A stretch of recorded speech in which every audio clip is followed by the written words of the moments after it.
Siku yetu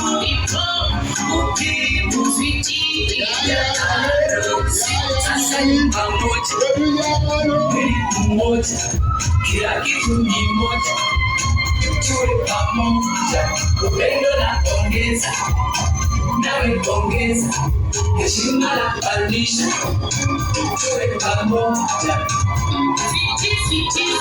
Haikuwa rahisi tufike leo hii.